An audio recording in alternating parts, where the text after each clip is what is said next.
Olá, amigos. Bom dia. Oi, gente. Bom dia. Mulher é baleada 11 vezes, sobrevive e conta quem foi o autor dos disparos. O ex-marido é o suspeito do crime. Imagens mostram um casal de moto rondando essa região.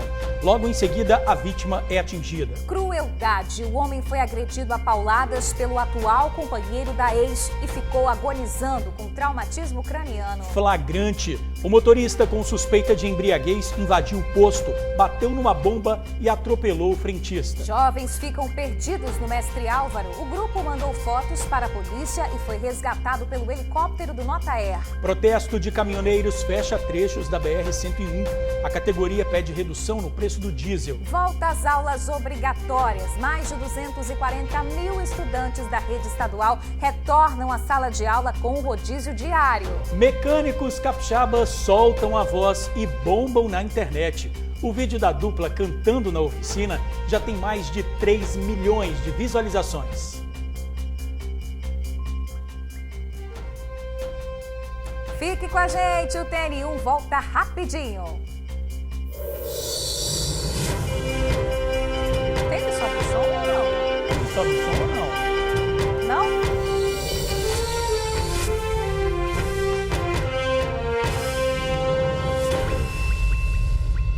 11h48, a gente já começa o TN1 desta segunda-feira com uma história impressionante. Uma mulher foi baleada 11 vezes pelo ex-marido. Gente, imagens do circuito de segurança que a gente está vendo agora mostram um casal numa moto. Eles circulam lá pelo bairro Bubu, em Cariacica. Era hora de entregar o filho do casal, que só tem 4 anos, mas em vez de levar a criança, estava com a namorada na garupa. A vítima foi atingida 11 vezes, mas sobreviveu e conseguiu contar à família e também para a polícia quem era o autor desses disparos. Pois é, um dos detalhes desse crime é que o casal estava separado há pelo menos 3 anos. A repórter Suzy Faria está ao vivo e conta mais detalhes para a gente dessa história. Suzy, bom dia para você. Bom dia, George, Bruna e amigos do TN. O fato aconteceu ontem, no final aí de domingo, quando a vítima esperava que o ex-companheiro levasse para ela o filho que teria passado o final de semana na casa do pai. A surpresa dela é que assim que foi chamada para atender a porta pelo ex-companheiro, ao invés do filho, ela levou, foi bala. Muito tiro, George. Eu estive lá hoje de manhã e vou contar melhor aí em detalhes essa história para vocês. Vamos acompanhar a matéria. Na moto que passa lá no alto e que retorna está um casal. Repare que pouco depois, após eles voltarem, tiros serão ouvidos na rua. O que esse casal faz chama a atenção dos vizinhos. Eles atiram contra uma atendente de padaria de 22 anos e depois vão embora. O crime aconteceu ontem à noite, nesta casa que fica em Bubu, Cariacica. Ouça de novo o momento dos disparos. Repare novamente que o casal está na moto. O criminoso é conhecido da vítima. O homem é ex-companheiro, com quem a vítima, uma atendente de padaria de 22 anos, tem um filho de 4 anos e do qual ela já está separada há pelo menos 3. E ontem seria o dia do pai devolver a criança para a vítima. Mas na hora marcada, a surpresa que ela teve foi outra. Só que quando a vítima chegou até ali na ponta para receber o filho, ao invés da criança, o que ela acabou recebendo do ex-companheiro foram tiros e muito. De acordo com a polícia, a vítima tinha 11 perfurações pelo corpo. Ela ainda tentou fugir se protegendo lá dentro da casa, enquanto o ex-companheiro estava atirando contra ela aqui. E olhem só, ele veio para cá acompanhado da atual namorada. Todas essas informações não foram passadas por testemunhas à polícia, foram passadas pela própria vítima, que agonizando aqui à espera de socorro, contou o que aconteceu para a polícia.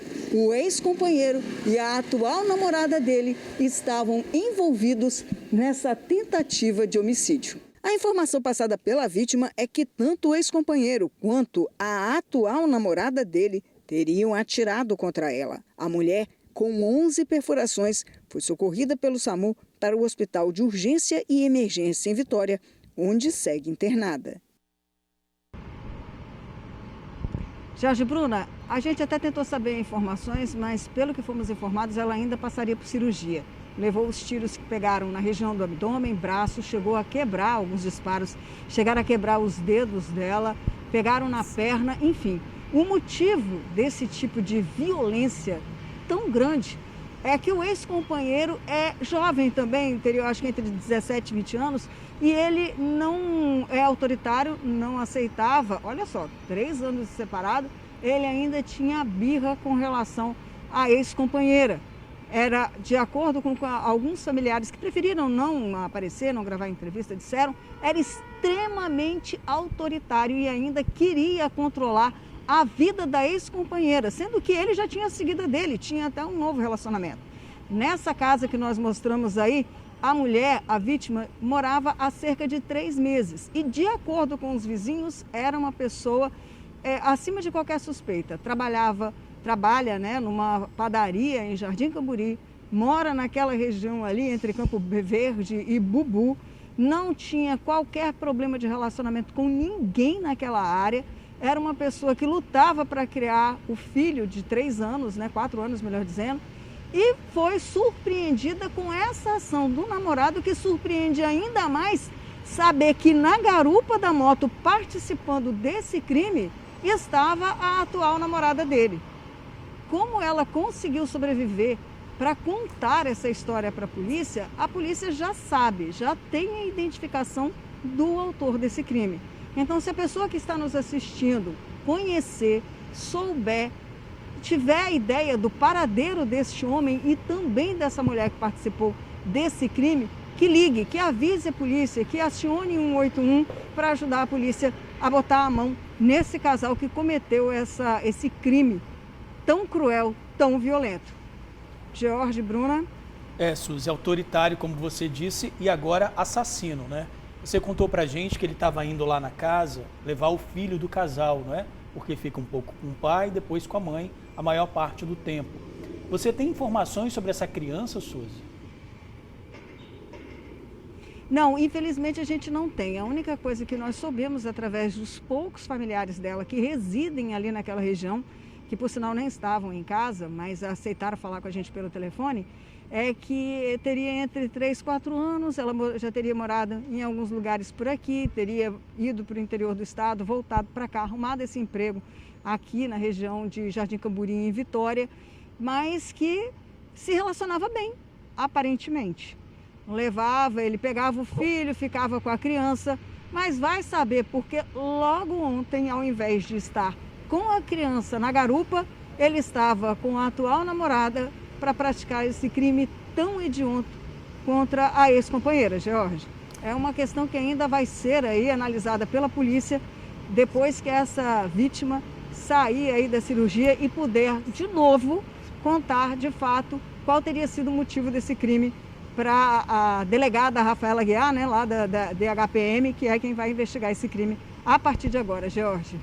Realmente, muita gente envolvida aí nessa história. Crueldade, né? Essa moça nasceu de novo.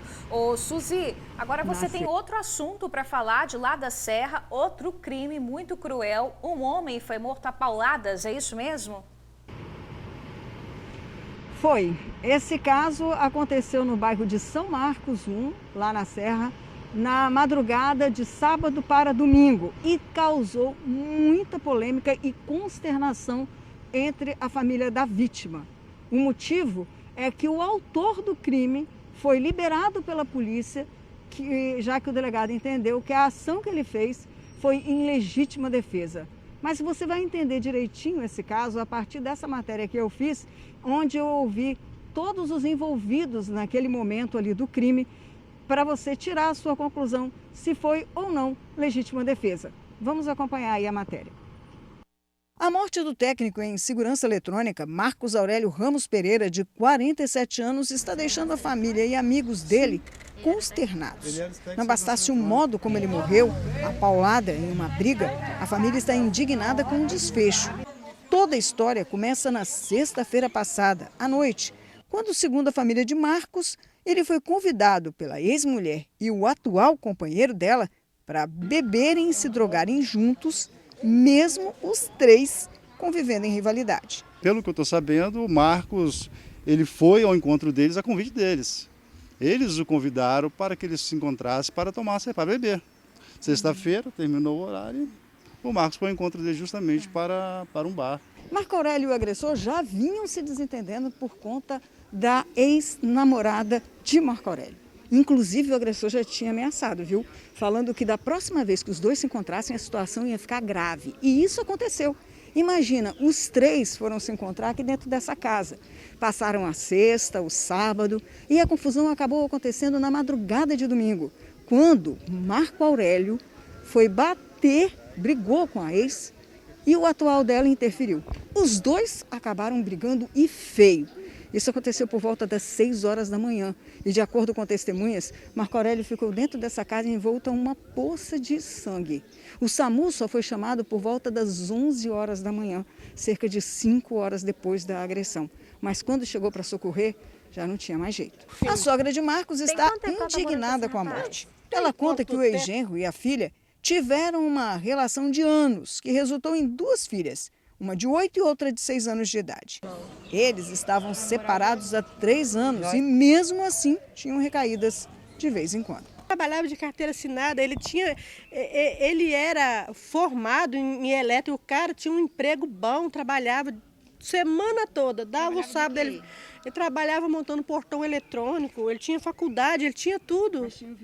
Mas tinha aquele vício que dava o sábado, ele tinha que estar aqui. A vassoura quebrada teria sido a arma usada na briga que teria causado o traumatismo craniano que matou o Marcos. Da casa também foram varridos muitos pontos de droga e meotas de cachaça. Para a sogra, a morte do ex-genro não foi uma fatalidade, já que o atual companheiro da filha dela o havia ameaçado. Vocês avisam o Kiko que eu vou matar ele, falou comigo. E eu liguei pro Kiko. Kiko, o Tiago falou que vai te matar. Você não vai lá no ponto final, mas não, que ele vai te matar. Aí ele falou assim, será que ele mata mesmo? Eu falei, não sei. E essa é a indignação da família. O agressor foi pego por algumas pessoas da comunidade tentando fugir após a briga. Eles, inclusive, ligaram para a mãe de Marcos para perguntar o que fazer com o agressor. E minha irmã realmente pediu que não fizesse nada com ele, deixasse que a justiça prevalecesse. Aqui a situação para a família tem uma reviravolta que nem eles esperavam. O agressor de Marcos foi solto, porque houve um entendimento da polícia que ele agiu em legítima defesa. A polícia falou assim, pode confiar, ele vai ficar preso. Mas cadê a justiça? Não ficou? Não ficou preso. Ficamos sabendo agora que a Fabiola ligou, a mesma que prendeu ele para a polícia, falou que soltaram ele ontem ainda. Por quê? Porque ele falou que era em legítima defesa. Isso nos surpreendeu porque a alegação foi legítima defesa, mas existe uma série de fatores aí que desmentem essa possibilidade. O tio ainda relata que a carteira com documentos, dinheiro e cartões desapareceu e que isso estaria causando mais um problema, a demora na liberação do corpo de Marcos. Os documentos dele também sumiram, estava com ele, cartão de crédito, se tinha dinheiro na carteira também não se sabe qual o paradeiro. Então eu acredito ser uma pessoa que, se acontecesse um acidente, os documentos ficariam ali. Mesmo que tentasse fugir do flagrante, os documentos ficariam ali para que pudesse ser identificada a vítima, ou alguém pudesse socorrer e ter algum documento para apresentar.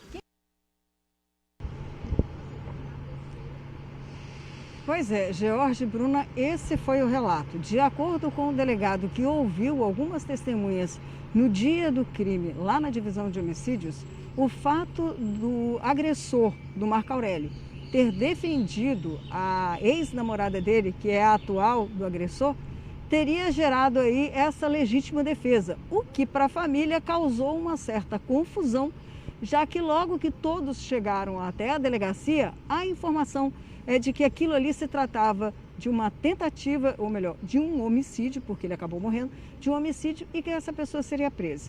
Pois bem, a família ainda não aceita essa conduta, porque coloca aí que os dois já tinham uma rixa, todos eles têm envolvimento aí, são usuários de drogas, as famílias mesmo disseram.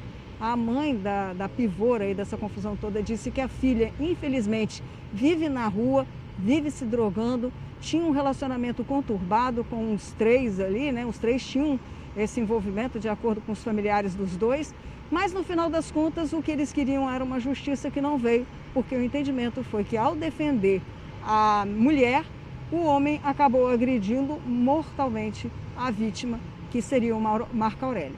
A família dele está e ainda continua indignada com a situação, com o desfecho que teve a vida e o final da vida dessa pessoa, do Marco Aurélio George Bruna. Pois é, precisa investigar isso daí, né, Suzy? Suzy, você traz agora informações também de uma jovem, né, que foi sequestrada pelo suposto integrante da máfia boliviana, né, esses integrantes que atuam aqui no estado. A gente também já falou aí dos integrantes da máfia colombiana que acaba aí extorquindo comerciantes. Essa jovem, ela foi aliciada de que forma por esse integrante da máfia boliviana, Suzy? George, é uma informação que nós estamos ainda nessa fase de apuração para conseguir descobrir a família dessa jovem e aprofundar mais. Parece que essa jovem foi aliciada por esse homem que, de acordo com o que nós ficamos sabendo, a levou do bairro Felrosa, levando uma preocupação muito grande para a família. Inclusive, um dos parentes dessa menina, eu não sei se a gente já temos o áudio aí, George? A gente já tem o áudio sim, se você quiser chamar, pode chamar. Para ilustrar melhor o que está acontecendo, a gente vai ouvir o áudio dessa pessoa que é próxima dessa menina que foi sequestrada e que causa, assim, uma certa estranheza esse aliciamento dessa jovem lá no bairro Felrosa. Vamos ouvir o áudio agora. Gente, eu quero agradecer a todos, né, que compartilharam foto. Foi uma correria, né, acabei de chegar agora de lá de Vitória, da polícia lá que fomos buscar ela. A foto do rapaz, né, aliciadores de menores, ele tem 23 anos. Ele é um rapaz vistoso, ele é um rapaz comunicativo, ele é boliviano, que nem a polícia passou pra gente lá, ele é boliviano. Então, para vocês que tem jovem, tem essas mocinhas bonitinhas, gente, muito cuidado. Não quero que vocês passem o que nós passamos, entendeu? E eu quero agradecer de coração mesmo a cada um de vocês que ajudou a compartilhar a foto dela, que ajudou bastante. Que Deus abençoe ricamente cada um de vocês. Muito obrigado. Pois é, esse foi o áudio que circulou nos grupos de WhatsApp. Inclusive, depois que foram postadas as fotos dessa vítima, que teria sido levada aí por esse aliciador de menores. Essa pessoa também comenta que a polícia já estaria por dentro dessa situação e já teria até fotos e informações sobre esse caso. Nós estamos apurando, vamos trazer informações assim que a gente tiver sobre isso, até para alertar outras mães, outras famílias, para terem cuidado. Você lembrou muito bem, tem a máfia dos colombianos aqui, que estão extorquindo comerciantes, nós já mostramos isso diversas vezes. A polícia continua investigando, não parou, está de olho. Tem fatos acontecendo dentro da Grande Vitória o tempo todo, pessoas que estão perdendo negócios aí por pegarem dinheiro, que no primeiro momento parece coisa pequenininha, né? E acaba no final levando problemas seríssimos para a família. Então esse é um alerta que a gente faz, mas volto a informar os nossos amigos aí do TN, que é uma informação que está sendo investigada, que nós vamos aprofundar para trazer mais detalhes para vocês. Né, George Bruna? Sim, não é o caso dessa informação, porque está sendo investigada ainda, né? Mas geralmente, Suzy, esse aliciamento é feito por redes sociais de jovens, não é? Sim, pelas redes sociais, atraindo as jovens para shoppings, para ganhar dinheiro de modo fácil, para conseguir conquistar as coisas que todo adolescente quer, principalmente aqueles que estão na fase de autoafirmação e que fica fácil seduzir, né? Dando uma roupa cara, dando um aparelho celular um pouco mais caro, levando as menores aí até a se prostituírem, a convencer que a prostituição é o caminho mais fácil e mais rentável e leva essas crianças, esses adolescentes do seio da família, causando aí todo esse problema, Jorge. Realmente, os pais devem ficar alertas o tempo todo. Isso aí, sem dúvida nenhuma, tem que ser feito um alerta. Aí, como eu falei com você, a gente já demandou a polícia e estamos apurando para saber todos os detalhes do que de fato aconteceu. ficar muito ligado com os filhos na internet.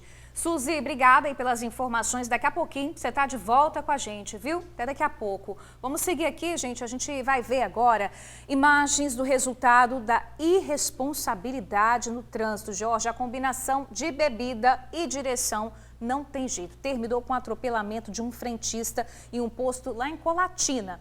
Dá só uma olhada nas imagens. Seria mais um dia normal de trabalho, mas de repente o carro desgovernado invade o posto de combustível. Um cliente percebe e corre. Um frentista também consegue correr, mas o outro não.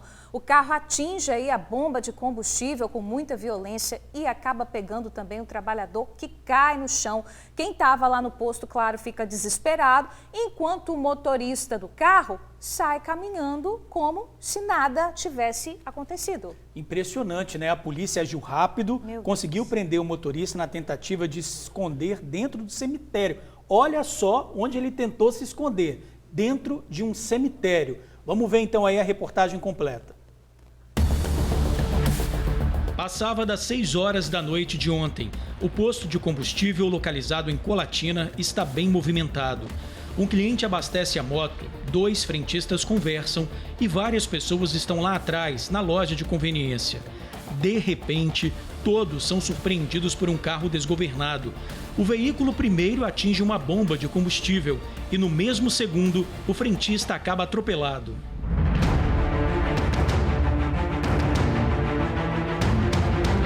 Repare que o cliente de moto percebe o veículo desgovernado e corre.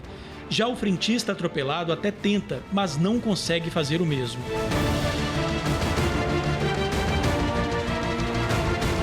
Quem estava no posto entra em desespero. Eles afastam o carro da bomba e jogam água no combustível que ficou espalhado na pista. O medo era de que uma explosão pudesse acontecer. Apesar do susto, o frentista atropelado conseguiu levantar sozinho, sem ferimentos graves. Enquanto isso, o motorista sai do posto tranquilamente, sem prestar socorro à vítima. Ele vai em direção à avenida e nem olha para trás. Testemunhas contaram à polícia que o homem apresentava sinais de embriaguez. Buscas foram feitas na região e ele acabou preso, tentando se esconder dentro, sabe de onde? Do cemitério da cidade. Ainda se recusou a fazer o teste do bafômetro. Ele foi levado para a delegacia de Colatina.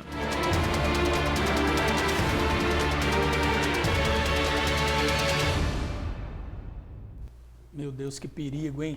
O motorista foi autuado em flagrante pelos crimes de praticar lesão corporal na direção de veículo automotor, com aumento de pena por deixar de prestar socorro à vítima e por conduzir veículo sob efeito de álcool. Ele foi encaminhado ao presídio.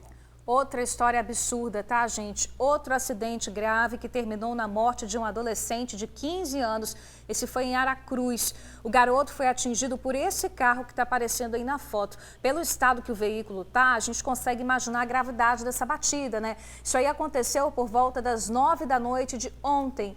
O menino estava de bicicleta na Avenida Professor Lobo, no centro da cidade. Testemunhas contaram que o motorista tinha sinais de embriaguez e que teria tentado uma ultrapassagem em um local proibido quando acabou atingindo a vítima. Ele ainda tentou fugir pela contramão, mas foi impedido por populares. O adolescente morreu ainda no local. O motorista foi levado para a delegacia e autuado em flagrante pelos crimes de homicídio culposo na direção do veículo automotor, qualificado por embriaguez ao volante, omissão de socorro e por ter fugido do local do acidente. Ele foi encaminhado para um presídio. Uma testemunha gravou um vídeo com o motorista do carro minutos depois do acidente. Vamos ver. Eu não matei ninguém, não. Ah, não. Eu não matei ninguém, não. Não matou, não matei, tá lá, não. ó. Não matei ninguém. A mãe do menino tá gritando, desesperada lá. Isso aqui é pra andar em 60, 40 e eu tava andando em 30. Eu percebi. 30 estouraria o carro daquele jeito? 30 mataria o menino? Se você tivesse a 30? Só pra olha o seu carro, meu irmão. Olha o seu carro. O cara foi de uma hora pra outra e atravessou na minha frente. Foi.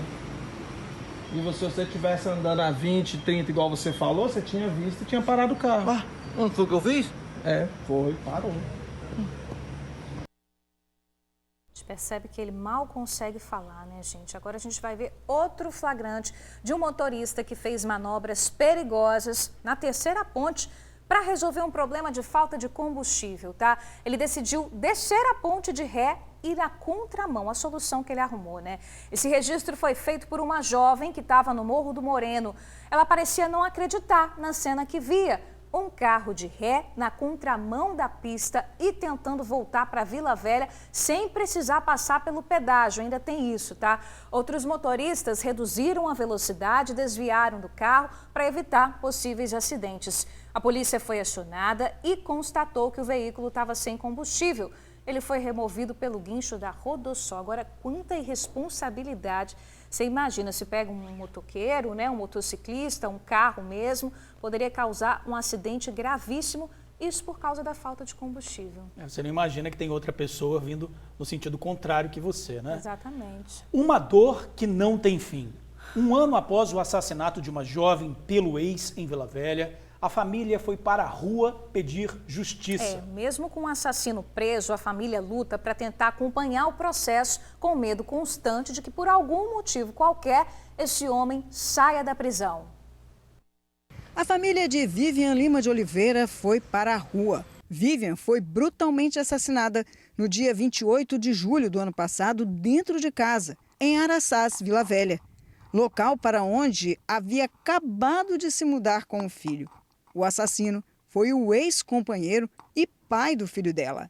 Tiago Cruz, de 28 anos, foi preso logo depois, deixando a família indignada com a frieza dele. Tiago esteve presente em todos os momentos junto da família após a morte de Vivian. Por isso que a gente está fazendo esse protesto, para o caso da minha irmã não ser esquecido, que foi uma morte muito ruim, muito cruel. Ele foi muito frio, ele foi no velório, ele foi no DML comigo, ele me viu desmaiar, ele me viu reconhecer o corpo da minha irmã, então nunca vou esquecer esse dia. Para mim foi o pior dia da minha vida. Para a rua, os poucos familiares vieram fazer um apelo que seja amplificado até chegar a quem de direito. A família não tem condições de pagar um advogado para acompanhar o processo. Eles já tentaram a Defensoria Pública. O pedido foi feito pelo atendimento online em setembro de 2020. Quase um ano depois, nada de resposta. E o processo continua tramitando sem que a família possa ter noção do que está acontecendo. A Defensoria Pública falou que ia retornar para mim desde o ano passado e não retornou para mim. Aí eu mando mensagem para eles encaminham para outro lugar e fala que vai dar um retorno e nunca dá o retorno. A gente não acompanha nada, toda hora a gente sabe se ele for solto ou nada, a gente fica ligando lá para o Xuri para perguntar se ele for solto ou não, porque às vezes a gente pode contar com ele na rua, que é isso que a gente tem medo. Sem condições sobre o que fazer e como fazer, a família vai tentando levar a vida. A irmã luta pela guarda do único filho da vítima. Mas o que traria alívio mesmo para todos, inclusive para a mãe de Vivian, é a ajuda para que a justiça seja feita. O julgamento do júri ainda não aconteceu, eu só vou me sossegar depois que ter esse julgamento. Enquanto ele não pagar, a minha vida não vai ser assim, não vai ser um pouco normal, mas também a gente vai ficar mais tranquilizada. A gente procurou a Defensoria e o Ministério Público, mas até o momento não tivemos resposta. Vamos lá para fora? Novamente, a Suzy está de volta agora para falar dos assassinatos que aconteceram no fim de semana. Suzy, principalmente na Serra, né? É com você. Isso mesmo, Bruna. Tivemos 2 na Serra neste final de semana que chamam a atenção. O último aconteceu após uma briga de bar em Planalto Serrano, Bloco A, onde um homem identificado como Jailson Batista, de 53 anos de idade, foi assassinado. Ele teria arrumado uma confusão e o assassino dele teria chegado no local para onde ele foi. Ele saiu de um bar para um outro local, próximo ali da praça, e acabou sendo atingido por diversos disparos. Pelo menos 7, a polícia tem certeza que foi identificado. Agora, um outro crime aconteceu já na tarde de sábado. A vítima foi identificada como sendo Renato. E esse é o crime que chama um pouco mais a atenção pela crueldade que envolve. Esse Renato seria bem conhecido ali na praia de Carapebus, uma pessoa que não teria envolvimento com o crime. Ele estaria sentado próximo ali da lagoa, com o sobrinho dele quando 5 a 6 pessoas chegaram e já abordaram os dois. O sobrinho, com medo, caiu na água, conseguiu se salvar. Renato ficou ali e teria sido revistado por esse bando. Inclusive, teria que ter tirado a roupa para eles verem se estava com arma ou com algum problema. Chegaram, inclusive, a pegar o telefone de Renato para saber se tinham imagens aí da gangue rival que eles queriam atacar naquele momento.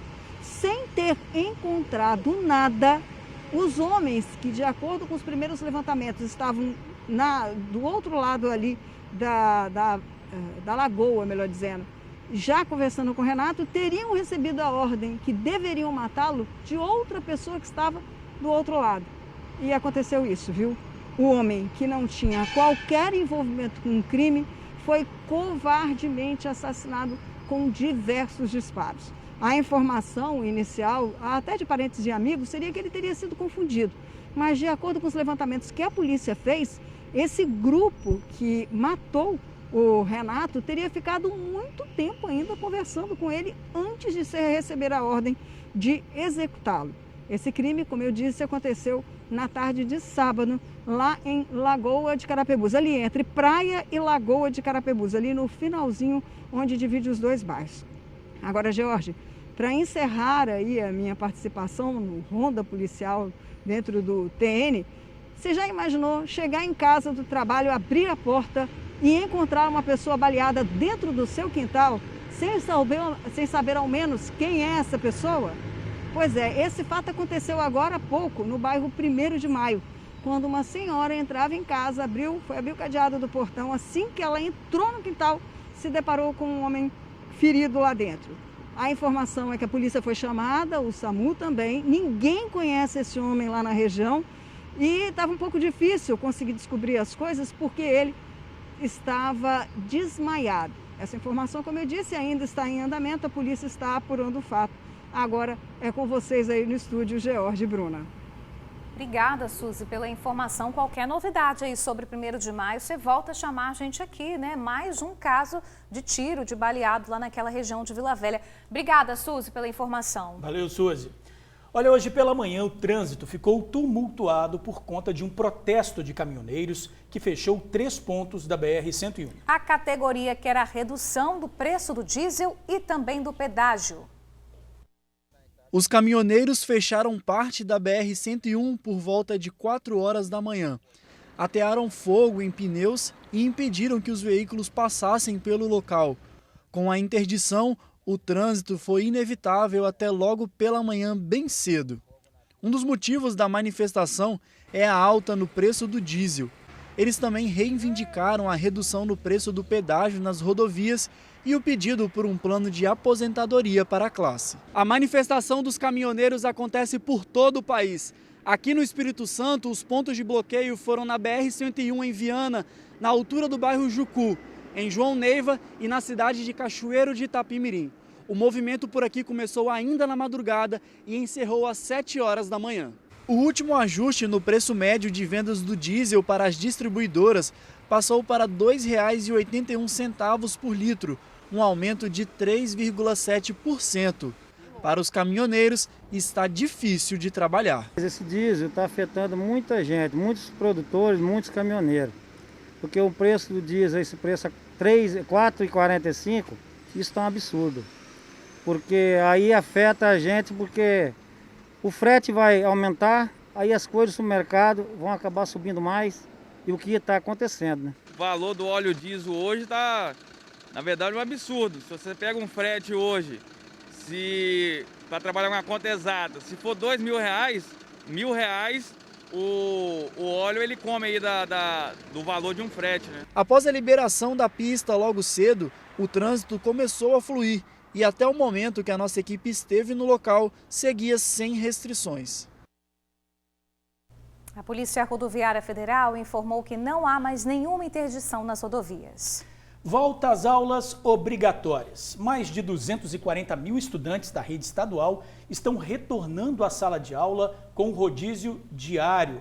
Quem traz informações para a gente é a repórter recém-vacinada, a Kessia Neto, né, que está toda feliz da vida e vai deixar mais feliz ainda os estudantes que estão voltando às salas de aula, né, Kessia? Boa tarde. Olá, George, boa tarde a você, boa tarde, Bruna, boa tarde a você também, amigo do TN. Pois é, tô feliz sim, viu, porque tô imunizada, tô já ansiosa esperando a próxima dose. Mas nosso assunto de hoje é esta volta às aulas obrigatórias para os alunos da rede estadual de ensino, viu? A semana começou diferente para eles aí, né, porque o rodízio, que era feito de forma semanal, passou a ser diário agora e com novas regras em função da pandemia. Vamos conferir uma matéria que eu preparei hoje de manhã a respeito deste assunto. Os alunos da rede estadual de ensino começaram a semana de forma diferente. É que a partir de hoje entra em vigor a decisão do governador Casagrande, que obriga a presença dos alunos em sala de aula. A subsecretária de Educação Básica e Profissional explica as novas medidas. A Secretaria de Estado da Educação veio desde o início do ano, com o retorno presencial. Nós tivemos momentos, de acordo com o mapa de risco, em que essas aulas foram suspensas em alguns municípios, e agora a gente retorna com todos os estudantes no presencial obrigatório, por conta também do mapa de risco estar favorável. As nossas escolas já estavam preparadas do ponto de vista do cumprimento dos protocolos sanitários, a gente mantém todos os protocolos sanitários. Os alunos irão estudar em sala de aula, porém em dias alternados, divididos por turma. E agora nós retornamos também, para além do obrigatório, nós retomamos no modelo de revezamento diário, diferente de que vinha sendo praticado. Esse modelo, os estudantes, em grupos distintos, eles vêm em dias alternados, mas vêm todas as semanas. Isso é importante, porque ele tem contato com o professor todas as semanas, mesmo que em dias alternados. Estudar em casa não será mais uma opção para os alunos da rede estadual de ensino. Isso porque, a partir de hoje, a presença deles em sala de aula passa a ser obrigatória.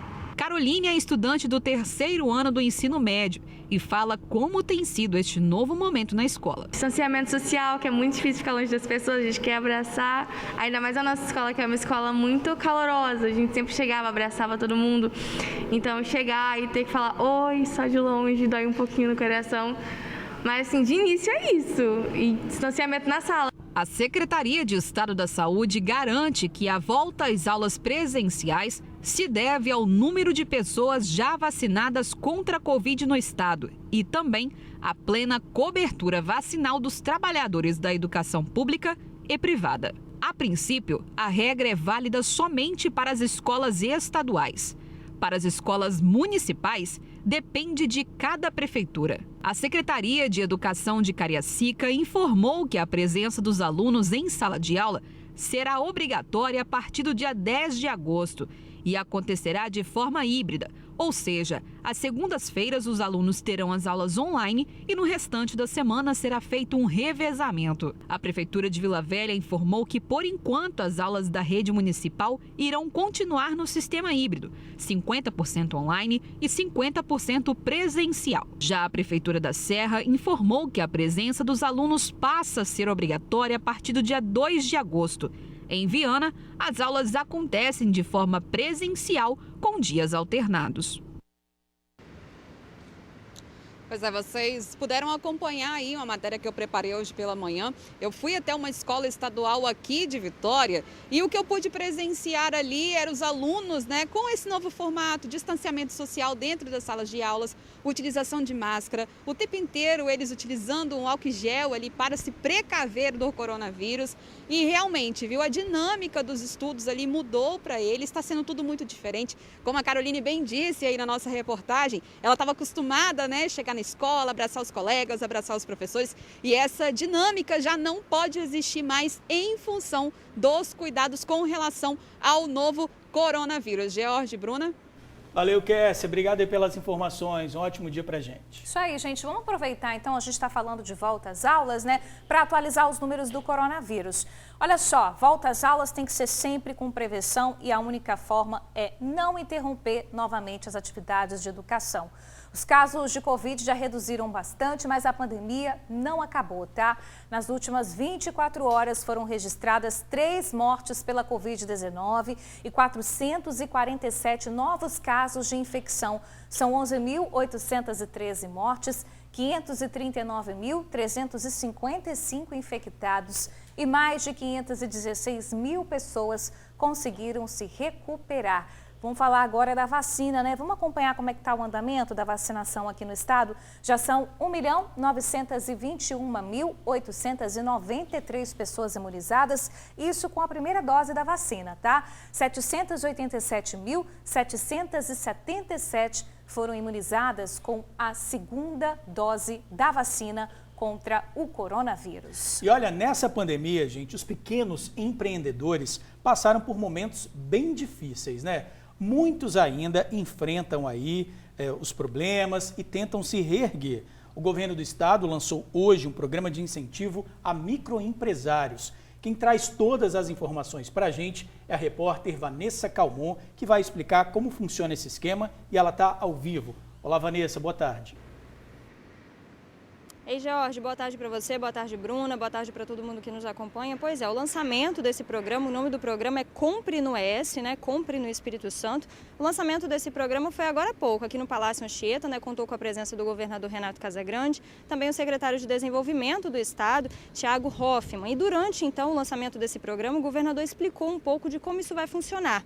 A ideia, gente, é que comece pelo governo do Estado um exemplo de dar preferência às empresas, aos micro e pequenos empresários na hora da licitação. Mas como assim? Bom, o governo do estado então lança uma licitação para contratação de serviços de empresas para uma obra, por exemplo, e aí naquele momento em que ele lança esse processo de licitação, as empresas que vão se inscrever ali, os micro e pequenos empresários do Espírito Santo terão preferência, ou seja, né, se for do Espírito Santo aquela empresa e se for micro ou pequena empresa, ali naquele momento isso vai contar na hora que eles forem analisar as propostas para decidir então qual empresa será contratada pelo governo do estado.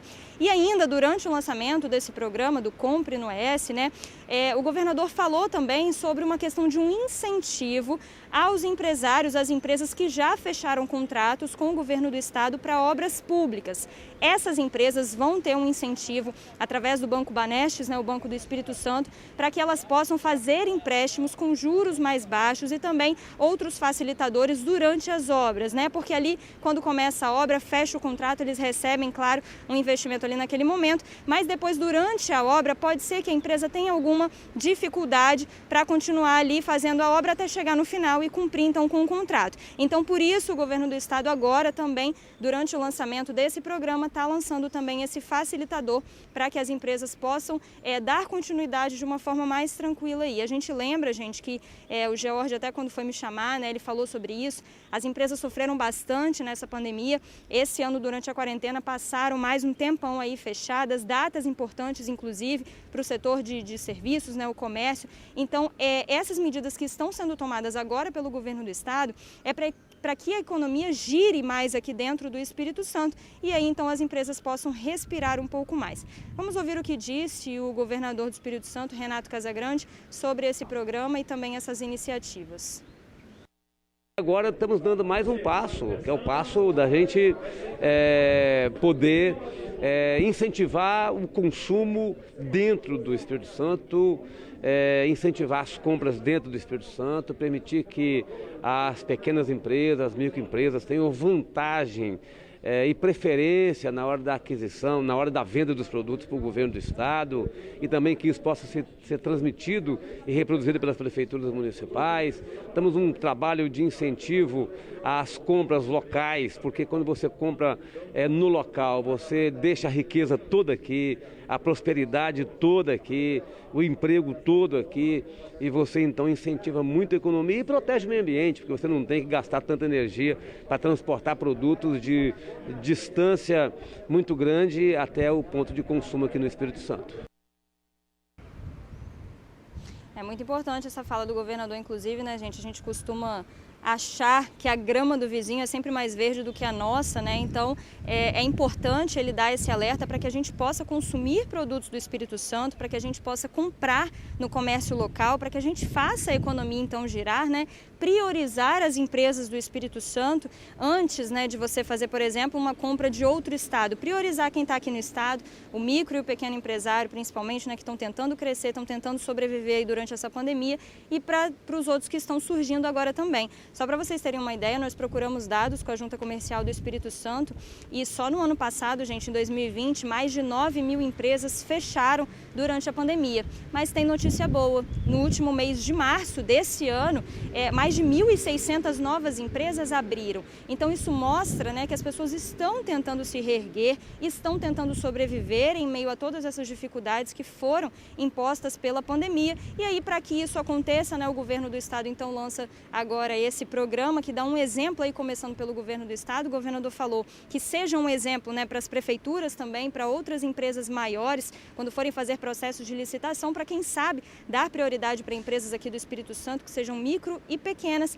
E então a gente começa a fazer a nossa economia aí voltar ao normal, a economia girar, vamos gerar emprego, vamos deixar o dinheiro aqui dentro do nosso estado, né? George, Bruna.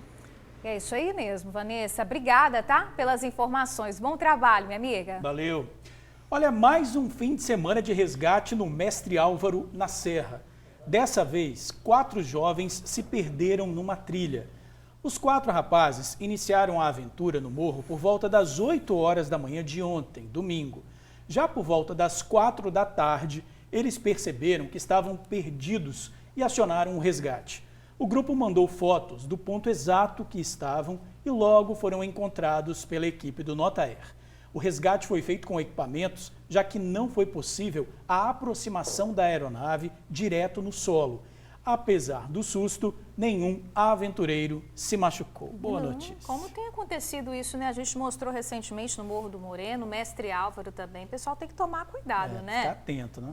Ô, gente, um vídeo com mais de 3 milhões de visualizações deu fama para 2 mecânicos de Vila Velha. O talento da dupla chamou a atenção de um músico que estava passando ali pela oficina e resolveu postar a cantoria. É isso mesmo, eles vivem da mecânica e entre um serviço aqui, outro ali, soltam a voz. Ali mesmo, dentro da oficina.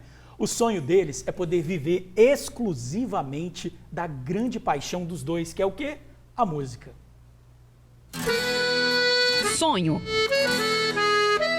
Esta é a palavra que move a vida de 2 homens em Barra Mares, Vila Velha. Eles se dividem entre 2 profissões, a mecânica e a música. Cena das horas felizes que a mesa era farta na hora da ceia.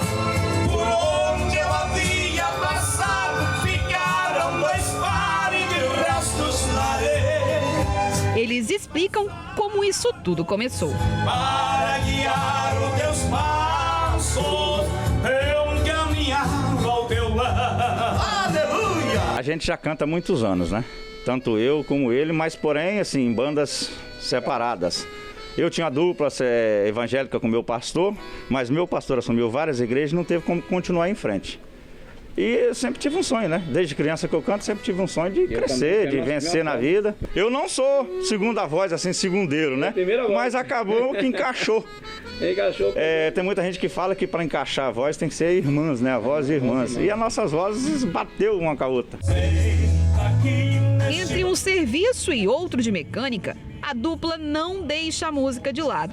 Na hora do almoço, assim que terminam de se alimentar, a música chega como uma espécie de sobremesa. Eles sentam no cantinho dos acordes e ensaiam. Agora chegou sua hora, chegou sua vez, você vai pagar. Nós vamos ali, come um feijãozinho rapidinho, acabou de comer o feijão para não perder muito tempo, porque a música, né? Aí nós senta aqui, a cadeirinha aqui, o violão tá ligado aqui, a gente liga o som, dá um ouvido do som, depois passa um violão, passa uma música para poder Deus dar. Vai dando música pra gente, né? Para o violão, bota o playback ali e vamos cantar. Contrair. Acabou de cantar, isso alivia, bem gostoso. Vamos cair dentro aí, ó. E trabalhando com força, pra glória de Deus.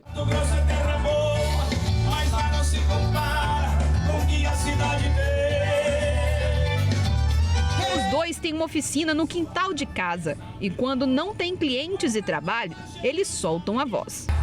Eu vou pra lá, ai, ai, ai, ai. Eu vou pra lá. É aqui que a dupla Luiz e Edivaldo, conhecido como Os Mecânicos, se dividem no duplo talento de consertar veículos e também se dedicar à música.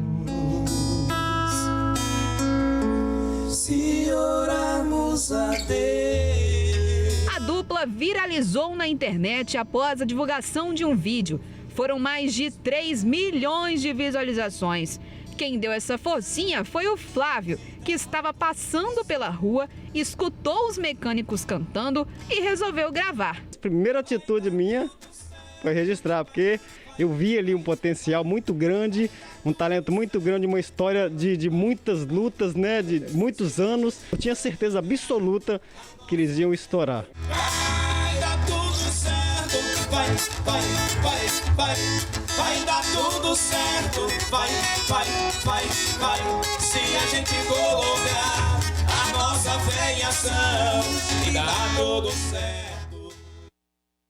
Olha, Rapaz. sucesso garantido. E a gente já pede aí a ajuda de quem grava profissionalmente, quiser fazer um single com eles, né, para rodar aí nas redes sociais, nas plataformas de música. Afinadíssimos, Afinadíssimos. Ó, a dupla capixaba aí que com certeza vai bombar aí nesse ano. É isso aí, gente. Tem o contato deles, né, gente? Tem o contato deles, é o 99646-9555, 99646-9555, e eles também fazem shows privados, né? Olha aí. Tá querendo animar a sua festa? Liga aí pra dupla, que é sucesso garantido. Sucesso total, gente. Vamos pro intervalo? Rapidinho? Capixabas nas Olimpíadas. Na volta, Alexandra Nascimento do handebol, que exibiu com orgulho a trajetória dela no esporte. Tá aí, ó, segurando a camisa do Brasil.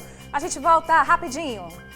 Estamos de volta e agora a gente volta a falar sobre o protesto de caminhoneiros, né? A gente mostrou no início do jornal um protesto que aconteceu hoje de manhã cedo e fechou ali 3 pontos da BR-101. É o seguinte, gente, nós recebemos um vídeo que mostra novamente a manifestação se formando lá no norte do estado. Os caminhoneiros voltaram a se reunir em protesto. Vamos dar uma olhada.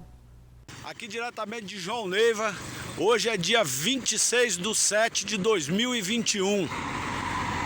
A gente está aderindo à situação aí da nossa reivindicação do preço do combustível e a gente já vê que está ganhando força aqui em João Neiva, onde a gente vai conscientizar e posteriormente a gente vai ter que bloquear para os caminhoneiros ir para suas casas e aderir à situação. Bom dia, pessoal. Nós de Pedro Canário, irmãos caminhoneiros daqui da cidade de Pedro Canário. Protesto de caminhoneiros anunciado, como também greve. Vale lembrar que em maio de 2018 houve uma grande greve dos caminhoneiros em todo o Brasil, prejudicando aí o transporte em todas as BRs, e está começando essa manifestação agora, né? Isso. Na época o governo abaixou o diesel, né, para acabar com a manifestação, mas até o momento a gente não tem informações sobre um contraponto aí do governo federal em relação a esse protesto que já começou, né? Começou a semana dessa forma. Lembrando que sempre impacta diretamente muito na nossa vida, né? Esse tipo de paralisação dos caminhoneiros. Então a gente vai continuar acompanhando aí os desdobramentos. Isso aí. E a semana começa com sol na maior parte do estado, mas agora à tarde o tempo deve mudar um pouquinho. Bora ver como é que tá aí o momento, ó. Aí fora, segunda-feira com céu aberto, mas com previsão de chuva em algumas regiões do Espírito Santo. No fim da tarde, aqui na Grande Vitória, as nuvens devem encobrir o sol e trazer chuva também. As temperaturas ficam entre 17 e 28 graus.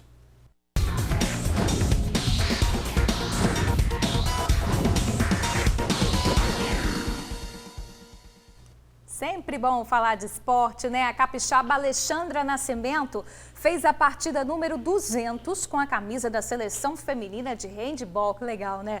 A Alexandra exibiu aí a camisa com a marca nas redes sociais. Linda camisa, né? A estreia foi lá em Tóquio contra as russas, as atuais campeãs olímpicas. A disputa foi acirrada, tá? Terminou em empate 24-24. O próximo confronto da seleção vai ser às 11 da noite, pelo horário de Brasília. As meninas do Brasil vão enfrentar a Hungria. A gente, claro, deseja aí boa sorte para as meninas, um bom jogo, né?